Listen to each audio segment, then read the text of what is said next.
Welcome to Seek Reality. I'm Roberta Grimes, and I'm so happy you're with us today.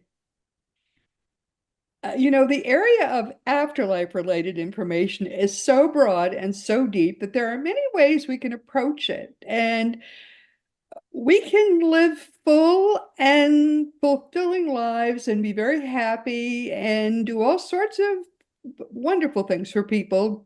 Just teaching a tiny part of serving and helping others in the afterlife field. And our guest today spends a lot of his time teaching a part of it, which is actually not so happy. I don't do well in this area, so I'm so glad to have him here. He can teach me as well as he's teaching you to talk about grief. I do terribly in the area of grief because, frankly, I love every part of talking about death, and we can talk about that today as well. Our guest today grew up in the Pentecostal religious tradition, and then he went into the evangelical community, and after that became a Christian. He became a Christian Universalist.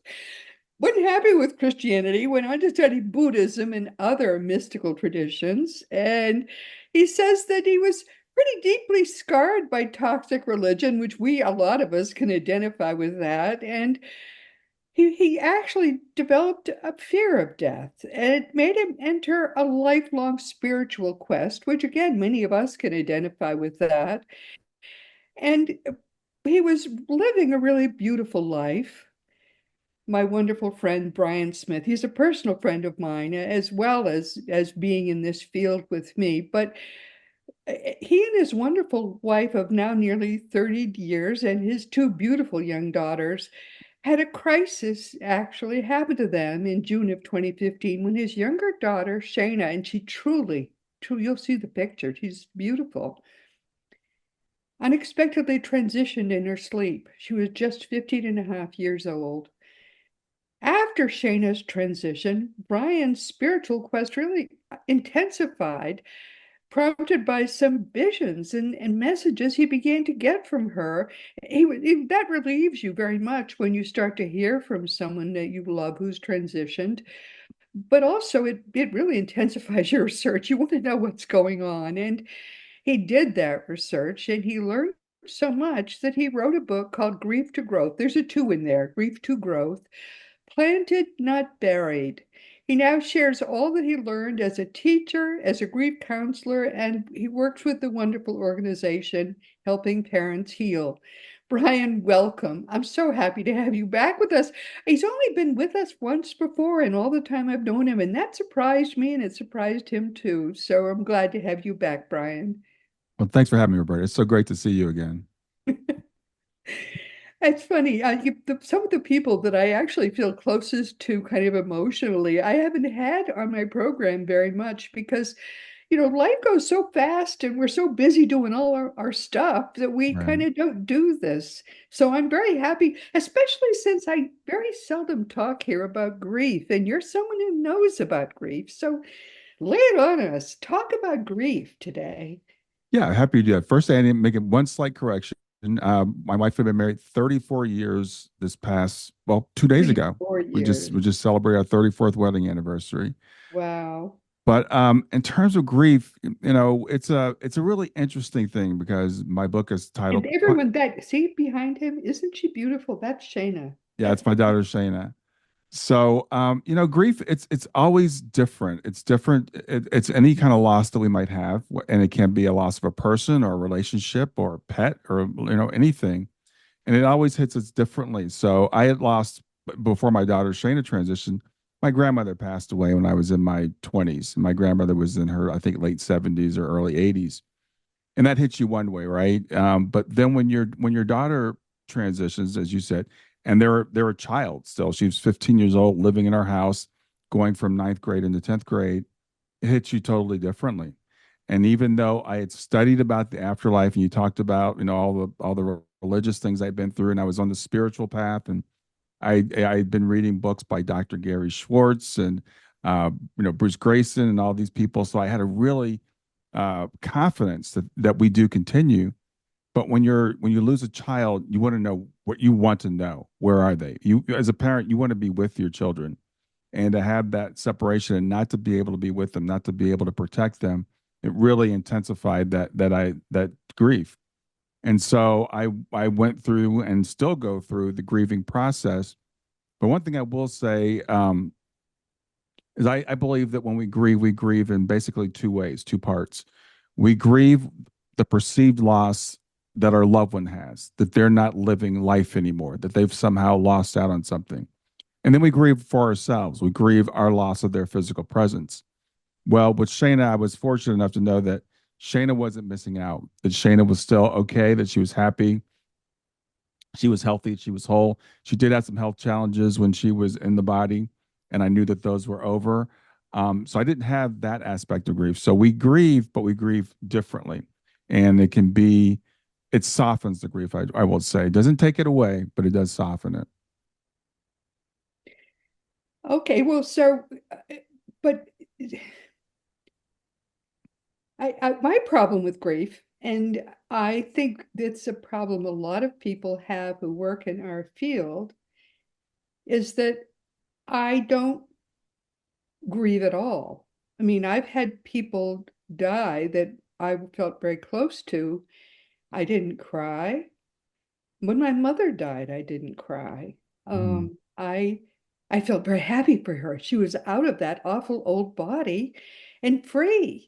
And I talked with her through a medium, and I was absolutely right that she was free. Not only that, she's a more elevated being even than I thought she was. So she'd like to travel when she was here. And whoa, is she traveling now? She is going all over the place and having so much fun. And so, how can you be sad for someone like that? I know I'll see her soon, but meanwhile, I'm having fun here. She's having fun there. Oh, everyone's having fun.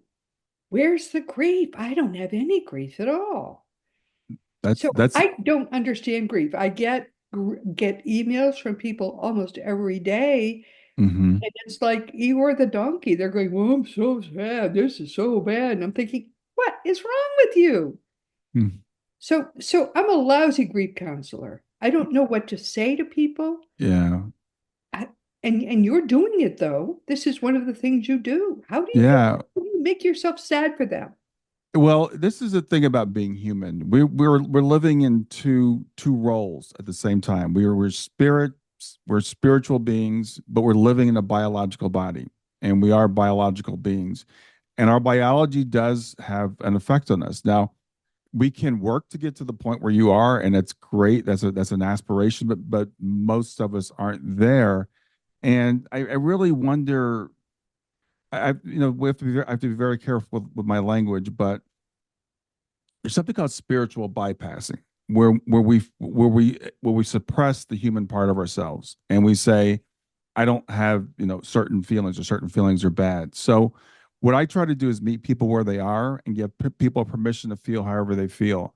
Now, I was counseling a couple who had lost a grandchild suddenly. They were taken away by violence, and they were very, very deeply Christian. And the one said, well, the Bible tells me that I should not be sad, that I should never be angry, that I should never have these feelings. And the spouse was like, I am angry, I am questioning, I am wondering. And I'm like, it's okay to have those quote unquote negative feelings. And I look to Jesus. As I know you're a huge fan of Jesus, and I don't call myself a Christian anymore, but I do call myself a follower of I'm, Jesus. I'm not a Christian, but Right, yeah, right. I'm a real Yeah, big friend of Jesus. Yeah. exactly. And my thing is, I look to him as an example, and the shortest verse in the Bible and one of the most impactful for people is Jesus wept. So I figure if Jesus could mourn, if Jesus wept, then who am I to think that I can never have those feelings? And there's debate. Well, did Jesus weep because he was sad? Was he sad for the family? Was he sad? Well, he was sad and he He had wept. feelings for sure, and he still does. Yeah. Yeah, and there's another woman that really, really helped me, Dr. Mary Neal. And after Shayna passed, I was listening to her experience, her near-death experience, and subsequent experiences. And when she had her experience, she went into heaven. She saw Jesus. She saw how everything works out, all this stuff. And then she was told, "Your son is going to is going to transition early, like at the age of around 18. I think he was 19 when he was hit and killed in a car accident. And she went through the grieving process. And I thought if she could go through the grieving process, someone who's been to the other side, who's talked with Jesus, who is told this is going to happen, and it's been told it's all laid out, it's all part of the plan. If she can grieve, then it's okay for me to grieve. And the thing about these emotions that we go through, the grieving process, it actually can be a way of helping us grow. It can make us stronger. It can make us more resilient. It can make us Yes. more empathetic. There are all these benefits that can come from the grieving process. So I try to help people go through that process with as much growth and as little pain as possible. Yes. I don't see anything wrong with grieving. If it's what feels right to someone, that's okay. I'm not disparaging Mm-hmm. feelings if people Mm-hmm. have those feelings. My problem is that I never have that feeling, so Mm-hmm. I can't identify with it because I feel only joy for the person who is, I know where they are. I know how it feels to be there. Mm-hmm. And I know how much fun they're having now, especially people who have been sick, who have been in pain, Sure. have been, who have had negative feelings in their material body. I Mm-hmm. cannot grieve them because I know they're happy now. If someone is young, if someone is, say, not sick, even if they're 45 or 50 and they were not sick and then they were in a car accident and they had children or whatever, and and they had a beautiful life here, and suddenly they don't have that now. Yes, I could grieve them Mm-hmm. because they have a real loss here. They were wrenched out of a life here Mm-hmm. that they loved. Oh, I could identify with that negativity. And when Jesus wept, it was because someone was wrenched out of a life, Mm-hmm. or seemed to have been wrenched out of a life Yeah. that was Yeah. rich and full. Yes, Right. that was a sad thing for him Right. to witness. But Well, but no, I think he's not really dead. He's only somewhat dead. What there was a movie where someone, Princess Bride. yes, He's yes. mostly dead. He's Yeah, mostly dead. mostly dead, but not quite dead. Yes, that made Jesus sad to think of that. Sure. Well, But and you just people hit are, on a yeah, but do you see what I'm seeing? Do you see the you difference? hit on a really important point. Now, my mother-in-law, I'm fortunate enough. I'm 63, and both my parents are still here, so I don't know what parent loss is like. But I was very very close to my in-laws, and I watched both of them go through dementia and lose who they were before they made the Oh, transition. yeah. And my mother-in-law said for years, I can't wait to just go be with Felton. When at the end she wasn't who she was, and he wasn't who he was, and I knew that they both would like to be released from that. Now, when they transitioned, I shed very few tears Yeah. because I was happy for them. Right? Yes, I miss them here, but I know that they she wanted to be there. So yeah, I'm extremely happy for her. So, but it's different. Again, every loss is different. When it's a 15-year-old girl who's living in your home, Oh my and goodness, you're looking no. forward And to she's, her going into oh, 10th grade and high school and marriage and all those things. Again, not so much her loss, even though I felt that at first, but my loss of those experiences. oh yeah. And I'll never forget. You introduced me to Suzanne Wilson, and the first reading I had was with Suzanne, and she said something like, I see car keys. Now, Shayna was 15 and a half. And in Ohio, you can get your temps at 15 and a half.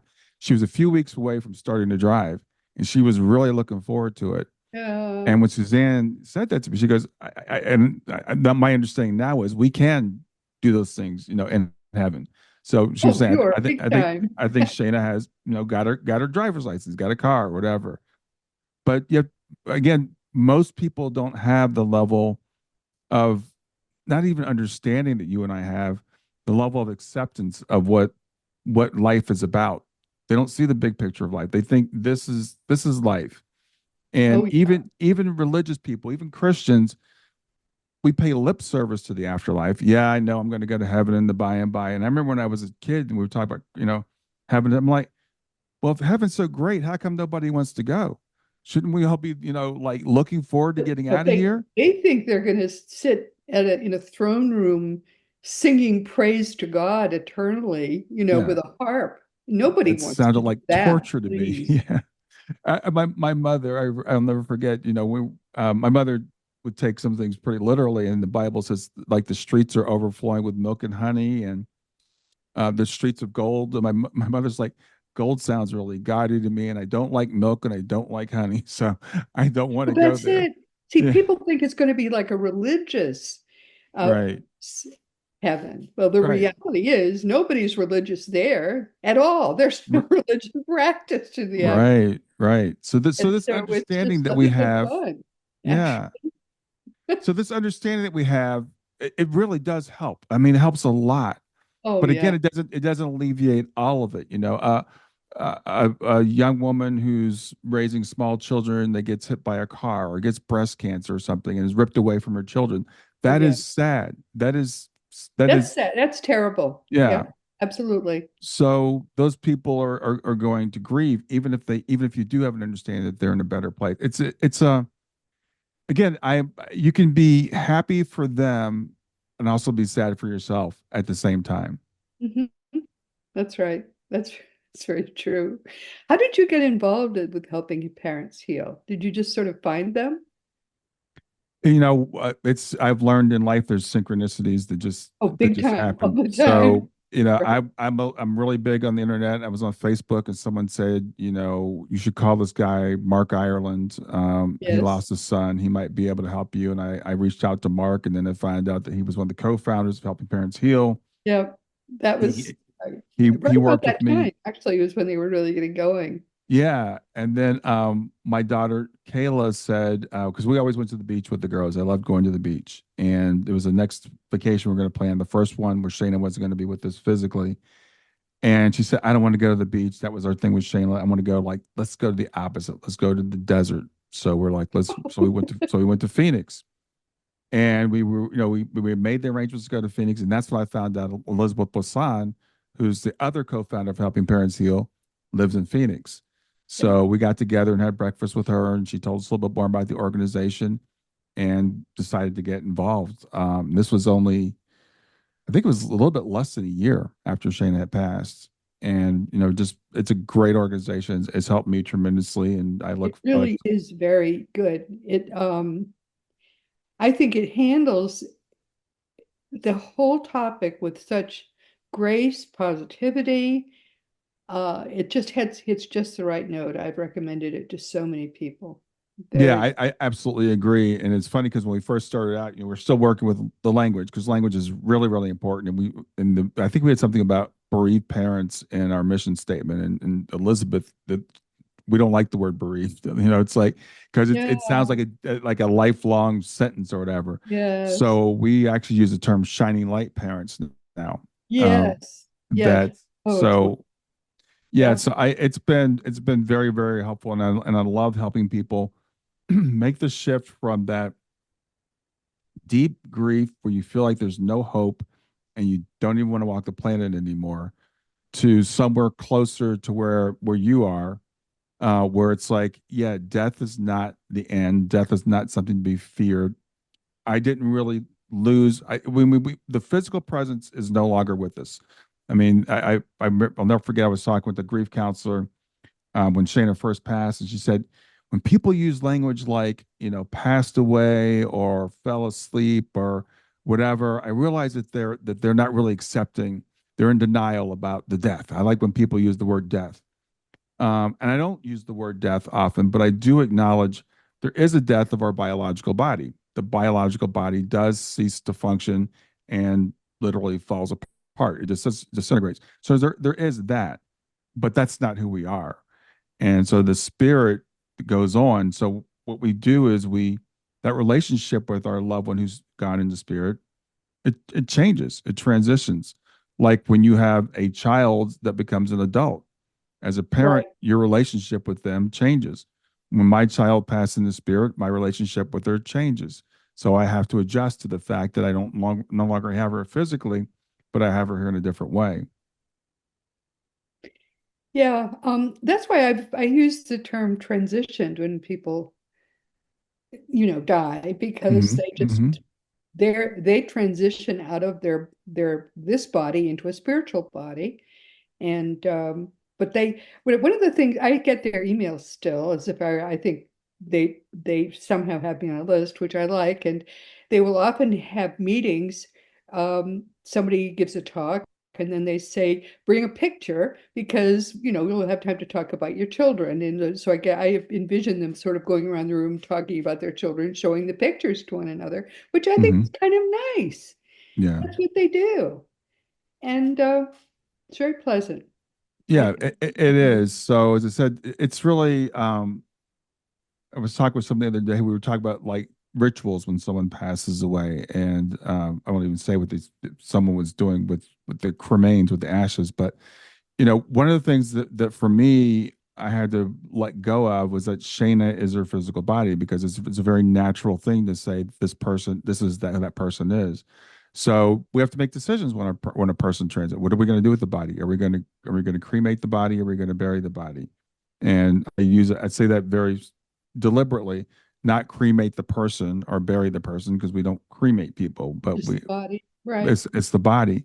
So for us, we said we don't want to be attached to Shayna's physical body. We don't want to have a place to go where we feel like it's Right, buried. So we had her body cremated. right. And that for me, that was a decision that works for us because that allows me not to be connected to that and to understand that, we talked about the term graduated. I read a book many years ago, and the term this guy used was risen. He called the people that transition risen, and I love that term because when people have their NDEs, they'll say, "I looked back and my body was lying there, and I rose above my body, and I looked back up on my body." So try to, when you think about your loved one transitioning, don't, yeah, their body falls down, but they immediately rise up. They're not there. When you go to the mortuary, you look at their body or you see that body in the casket, that's not who that person is. Yeah, I recommend to people that they think about cremation too, and then go scatter the ashes somewhere because otherwise there's like some place where that person's body is forever in the ground, and you always think of them as there, and they aren't Right. emphatically there. And many people who have in fact transitioned will thank their family for having cremated the body so they don't have to think about it. This sort of remains still in the ground. They don't have to feel tied to that. They're so free of that. I'm Yeah. there. That isn't me at all. So, Yeah. They'll come through in readings and they'll tell the person through a medium, they'll say, when you go to the cemetery, it's fine. I go with you, but you don't have to go there to see me. right. And I know people that have gotten really attached to that grave site and go there literally every day, or go there Yeah, often thinking that this is the way I'm honoring my loved one, and they're with you. They're with yeah, you, and all the time. yeah, all Yeah, the time. So that's just one of the things that works that helps for me to not be attached to that. And my poor mother-in-law, we used to talk about like what we're going to do with their body, after she transitioned. She said, "Well, don't burn me up, because don't." And I'm like, "Well, that's horrible, but isn't it worse to be in a casket?" So, yeah. I mean, I would think it'd be worse to be stuck in the ground forever. right, right, and the truth is, of course, it's neither. We are when our body falls down, our spirit rises up. Yeah, that's right. I don't know. My goodness. But do you enjoy counseling people about death? Do you find that it helps you with your thinking about your daughter, or is it? I mean, I really don't like talking about all of that because it seems to me that it's the sooner we can help people to think about their own lives and get back to their own lives, the better. Or how do you feel about that? Yeah, I really do enjoy what I do. And it's interesting because sometimes people will say, and I'm not a hospice worker, but people will talk to people like hospice work. How do you do that work? Or how do you work with people that are sad all the time? Doesn't that make you sad? And it's actually the opposite. It's like, usually when I get on with somebody, um, in the beginning of the meeting, they'll be sad, they'll be crying, and that's all fine. But by the end of our hour, almost always it seems like they something's been lifted from them, and I enjoy bringing that people to feel or that feeling to people. And I do know because of what I've been through, I know what it's like to be in those early phases, and it helps me to be able to share with them the hope that I have and the hope that I have for them. So I find it, yeah, I love it. I love doing that. I love, talking to people about those things and helping to open their eyes because it's important to have hope. But I also my viewpoint or my way of looking at things is I'm a very rational person. I'm very scientific. So I don't when people use the word belief, I kind of cringe a little bit because I heard that so much, growing up. Just believe, just believe. It's all about faith. There's a ton of evidence for what you and I believe. It's not Well, wishful that's thinking. true. Yeah, it's not wishful That is thinking. so It's true. not woo woo. And I love being able to tell people, I'm not asking you to believe anything. Let me show you. As Jesus said to Thomas when Thomas said, how do I know it's you? And he said, stick your hand in my side and feel the nail marks in my hand. Jesus Right. Jesus never. He didn't say you just. He didn't condemn Thomas. What's funny because we call him doubting Thomas, and like it was a bad thing. But Thomas was like, "Show me," and Jesus says, "Yeah, okay, I'll show you." So I think it's important to use your brain to be rational about things, to look at what's the most likely answer here. Occam's razor that in science it says usually the simplest answer is the right answer. Yeah, but understand that there is evidence that what the materialists tell us is wrong. What's true is there's no evidence for materialism. There's no evidence that All right, everything let's say that again. There is no evidence for materialism. materialism is a belief system. It is Yeah, it is a belief system, and they want to say that what we think is a belief system, but materialism is a belief system. They tell us to believe that in the beginning there was nothing, and out of this nothing something miraculously appeared. This point at the Big Bang. Okay, well, where did that come from, right? If everything is what was cause and before the effect, Big Bang? Has right? anyone been able to explain that to you, my dear? They have not. It's like in any belief system or any system, you have to have some assumptions, right? So they start with the assumption that there was a singularity, and I say that takes more faith to believe than what we're living in is Absolutely consciousness. right. And it's not Absolutely. all about, I mean, it's not all about the material. It's not all about physical cause and effect. That what we live in is as you say all the time, is derivative. The material is derivative of consciousness, not the other way around. There's Right. zero evidence that consciousness arises from the brain. That is an assumption based on materialism.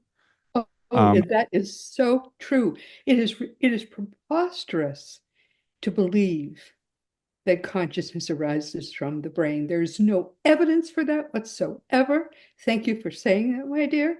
mhm, And I just watched yet another presentation from IONS. I feel so bad for them. International Organization of Noetic Sciences or something like mhm, that. mhm, And they're an exalted group of scientists, and everything they do is nonsense hmm, because they are still trying to find a source of consciousness inside the human brain, and there is no such thing. yeah, Uh, The brain is a receiver and transmitter, and we're very, very used to receivers and transmitters. Radios are receivers and transmitters. yeah. I But would that's say that all. that's where the evidence points. It's interesting because again, they put the burden on people who believe in consciousness as primary. They put the burden on us. Prove it. And what Max I'm Planck proved it. And who is he? He's the father of quantum Right. physics. And I'm seeing the tables shift a little bit. I'm seeing more people like Bernardo Kastrup, holding their feet to the fire, and Right. others are coming along and saying, no, no, no, let's flip this around. You show me the consciousness Yeah. arises from the brain. Show me any evidence, and then I can show you Right. things like remote viewing that shows you that consciousness is not local. Evidentiary near-death experiences where people were outside their bodies and can describe to you something that happened, 1,000 miles away or around the world. Um, you know, mediumship has been studied in laboratories. Psychokinesis. It's just on and on. All these consciousness uh, phenomena have been studied and shown that they're real, and they any one of them would break the idea that our consciousness is located in our brain. But you combine them together, and it's a very solid body of evidence. How did you get so smart? But no, there are so many people who have done the same research you and I have done. Hmm. It's true. And we've all come to the same conclusion. There's just no evidence for anything other than the fact that consciousness is primary. That's all this evidence proves. Yeah. Consciousness is primary. I think it's so fascinating. Again, I'm a chemical engineer, so I've studied science and stuff, and I was It's taught well, this is the way it is, and then I think about it now, and I'm like, for however long mankind's been on Earth, and we can debate how long that is, millions of years, 6,000 yeah, years, 10,000 years, whatever the number is. right, Up until about 200 years ago, man knew that he was a spiritual being. That was the assumption that we right. were spiritual. All Pretty much all cultures around the world, there were no materialists. This materialistic phenomenon arose about 200 years ago when, frankly, I think we got too full of ourselves and said we've got it all figured out now. So we don't need spirit anymore. We don't. Is We that don't. true? Is that really true? Is what What true? what you're saying that we always believed we were spiritual beings Well, if before? you look at cultures around the world, I think we can see back from the caveman. They believed that in spirit. You look at any indigenous culture around the world, they believe in spirit. You look outside the Western culture, even today, a lot of what we call indigenous people now, they still believe in spirit without this quote unquote evidence, without having to prove it in a lab. This idea of materialism, atheistic materialism, I call it. I'd say it's a belief. It's a relatively new phenomenon. Even the early scientists, they studied the universe because they believed there was a creator, and this creator was an orderly creator, and we could learn about the creator by studying his creation. So yes, I absolutely believe that what I'm saying is true. Well, Um, but matter, I guess I didn't think that because matter is solid. We were believing our lying eyes and fingers. Oh, I think that's a relatively new phenomenon. I think that's the last couple Really? hundred years. Yeah, I do. I believe because again, if you look at the Egyptians, whatever you just name it, the American Indians, the Vikings, any culture around the world, um, people on the continent of Africa, they're all believe man and spirit that we go on that we come from the creation myths. They're like universal. Okay, that's interesting. No, Yeah. I didn't realize that. I guess I gave us too little credit. I thought we I, all I believed believe in it's a the relatively new phenomenon with that man matter. that man came up with when it's kind of like the Time magazine article that was like in the 70s. I think that it's like God is dead. It's kind of like there's this idea that because people tie what you and I believe in with this creator God, this white man on a throne in the sky, and I do believe that when and I think in a way it's like, well, we outgrew that, but then we threw the baby out with the bathwater, because we said, well, okay, all these stories in the Bible about talking snakes and et cetera, those couldn't possibly be true. So therefore, there's nothing true in the Bible. Oh, There's that, I call it again tossing the baby out with the bathwater. yeah. Well, the Bible is not necessarily true, but the evidence, the empirical, objective evidence, all points to the primacy of consciousness. Hmm. It's scientific evidence, mind you. It's not, it's, I mean, I was shocked. As I say, I just was curious. I got this flyer for this IONS presentation, and I thought, oh, how interesting. That'll probably be very cutting edge. I hadn't realized how far they were off the rails. Hmm. It's They interesting. really, truly are still looking for a source of consciousness inside the human brain. That materialistic mindset has really sunk in deeply in our culture, and that's the thing that I'm pushing back against. It's like, My again, God. let's question our assumptions, because we've gotten so wrapped up in that, and we've allowed them to do that to us. So I'd say let's push back, and I'm really encouraged to see people pushing back. There's an old adage that science changes one funeral at a time, because Max Planck said that. yeah. The poor man. I mean, he was confident almost within his lifetime or very soon thereafter, what he had discovered, which is that you cannot get behind consciousness. Hmm. Said everything we talk about, everything we posit as real, consciousness, you can't get behind, you just can't get behind Well, consciousness. It's there's a whole group of those guys at the primary. time. Planck and Einstein and Borg and Heisenberg. There was a whole group of them that were trying to get this message to people to kind of to wake us up. And again, I think to return to Even our actual roots. Einstein in the end agreed. Yeah. Beginning, he was doubtful, but before his Yes. death, he said, "Yeah, you absolutely are right." Yeah. So, yeah, I think again, I think it's a matter of again giving people permission to say, okay, this is not wishful thinking. This is not woo woo. This is where the evidence leads. This is where the science will lead, is if we would allow it to, if we would just stop with these silly assumptions. And all this to say, to getting back to grief, to your point earlier, is we, because of this materialistic mindset, because we believe we're our bodies, because we believe we only have one life, when someone transitions, especially early, it's tragic, right? Oh, they only got 15 years on the planet, and I hear people now that have come through, like through mediums, etc., and they'll say, you know what? I was an infant, a baby that died as a miscarriage. That was all I needed. Or someone that says, I came in and I decided I was going to be handicapped in some way, for my growth and for the growth of the people around me. Yes, And that yes. flips everything. You don't look at that person as like, oh, poor them. Oh, or you're such terrible luck that you had this child that could never speak. I've spoken with people that had children that could never speak, to say that was the greatest blessing that I've ever had. So it It flips is so everything. amazing.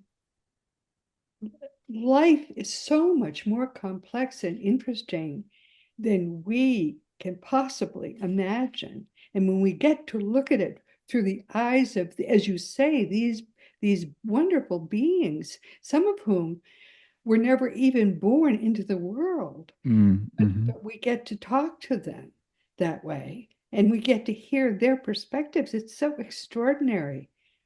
Oh my goodness, Brian, the world has so much to tell us that don't even stop and listen to it. Mm-hmm. Yeah. I mean, Yeah. it's just so, oh, we have to do this again because we've come to the end of our time now. I just don't even want to stop talking to you. We'll do it again. Yeah. Yeah, we'll have to do this again. Oh, there were other things I wanted to ask you about. We never even got to. But no, this is a serious situation. Hmm. This business of some of the most trusted institutions in our field just are so closed-minded they will not even listen. I was so upset about this. You know who Craig Hogan is. Oh yeah. I sent him an email. I said, "You wouldn't believe what I just heard. These people, they're crazy." Blah, blah. And he said, I stopped even worrying about it. He thinks, I mean, he has stopped even caring. I mean, because we can't, you can't until people will are ready to listen, you can't talk to them. And Hmm. he just but I there has to be a way to start to enlighten people. But he believes that we can't until it well, as Max Planck said, you have to science advances by deaths. But we've had how many deaths? We've had what, probably four generations anyway since Max Yeah, died. yeah, So, yeah. when is it going to happen? I don't know. But We, I think was we can't reach everybody on this side, and I don't know that we're meant to. I think that some people just decide to go through this life and they're not going to be enlightened, and that's okay. Because the thing is, when I was a Christian, I had this pressure, right? Because you had to make your conversion before you died, or you were going to eternal damnation. Now that's now we pressure. know there is no hell. So Right. therefore, So if they don't and wake up, that's their choice. right, It makes life a lot easier. It's like you're not gonna be damned if you don't, but you're gonna live a miserable existence if you don't. the old Christianity, which Constantine created and Jesus had nothing to do with, that old Christianity is dying. Hmm. They don't know Jesus. They never could possibly know Jesus because the religion was created not by Jesus, but by Constantine. Hmm. So Yeah. that's advancement. We're advancing by these little tiny steps. Yeah. So yeah, Yeah. you're right. Ours we are just taking baby steps, and God is in charge, and we have to accept the fact that we won't see the ending. We are just the servants. We have to accept that. So Exactly. Yeah. he's he's philosophical. My friend Craig is about it. So I have to accept that we won't see the ending. Actually, that my guide Thomas tells me that too. Just do your little part, and that's all you get to do. So Yeah. you'll get to see it from upstairs, he Yeah. says. So okay. But no, we will definitely do this again. Yeah. It But was great to see you. what do you want people to take away from our conversation today? This little part. I want people to take away from the conversation is there's a bigger picture that a lot of us are missing, and to keep looking, keep seeking, keep growing, and don't be afraid of the answers. Don't be afraid of the answers. And why is that? Why should we not be afraid of the answers? Well, my experience, it's all good news. It's all good news. I And was and hoping you'd say that. to go back to my earlier experience, again, when you're in a cult, they indoctrinate you with fear to not listen to outsiders. And so there are a lot of people that are afraid to listen to us because they've been told that they would be misled. And I just say, trust yourself, trust your heart. Because it is all good news. That is so, so true. Oh, Mm. my dear friend, please consider yourself hugged. Yeah, great to see you. It's so good to see you too, my dear. Stay there because I just have to say goodbye to everyone, but then I want to have a few more minutes to talk with you. Oh, everyone, now I just have to find my notes again. I always keep losing my notes. Everyone, this has been, as you know, another adventure into trying to ever better understand what really is going on in reality. And my wonderful, wonderful friend, isn't it funny all the time that Shayna needed on Earth, she spent on Earth, and sometimes we don't really understand why. Has she ever told you why? I can't really stop talking to you quite yet. Has she told you why she was here for only 15 years with you? No, not specifically. No. Such a beautiful child. My goodness. Yeah. All right. This has been Seek Reality with Roberta Grimes. I'm very glad you could be with us today, everyone. I just love talking with Brian. Never forget, everyone, that you are a powerful, eternal being. You never began, you never will end. And when you get that, when you really understand that, it changes everything in your life for the better. Next week, we're going to be talking with Douglas Grunther, who's the author of a new book with a fascinating title. It's called The Quantum and the Dreamer: Visionary Consciousness, AI, and the New Renaissance. It had a great synopsis, which I don't have in front of me. It's just out. I haven't yet read it. I can't tell you anything about it, but I remember reading the synopsis and I said, we've got to talk about this. So please join us next week. And by then I'll have read the book. We'll explore its mysteries together. This week we've been talking with my wonderful friend, Brian Smith. Actually, Brian D. Smith, because there are about 83 million Brian Smiths in the world, but only one Brian D. Smith. He's been with us for only the second, but not the last time. And he's an expert on helping people deal with grief and loss because he lost his beautiful, beautiful daughter, Shayna, when she was only 15 years old. And he had to understand where she had gone. He started studying the afterlife. He became an expert on that. And now he works with helping parents heal, and he helps a lot of parents heal. He has a beautiful daughter, another who has survived, a beautiful daughter now in spirit, a wonderful wife, Tawana, and actually, he's a podcaster. You have a blog as well, don't you? I do have a blog as well. Yes, he does a lot of things to help people get to a deeper and deeper truth. And I think you're going to enjoy knowing him just as I do. So um, please continue to kind of look for him in our list. I think you're going to like knowing him as comes back with and works with us again. Now, as you know, we also have Craig Hogan, who is often with us. He'll be coming back again very soon, and he works with Seek Reality Online. Now, we've talked about grief, but the other side of grief is the fact that you're not going to have to grieve anyone if you know as much as we know about the afterlife. Seek Reality Online is your one-stop resource to know everything, everything about the afterlife. You're going to have to go there whether you like it or not, because we're all going there. I've had people tell me, I can't believe this. They tell me, I think I'll just blink out like a light, but you don't have that choice. Everybody is eternal.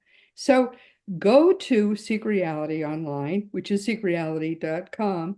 Learn everything that we know about the afterlife.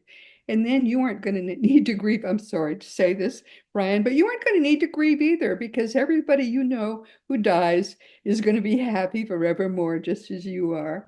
And of course, teachingsbyjesus.com is your best resource for all the divine truths that are brought to us by in perfect love by the greatest teacher of them all, Master Jesus. Now it really is his turn.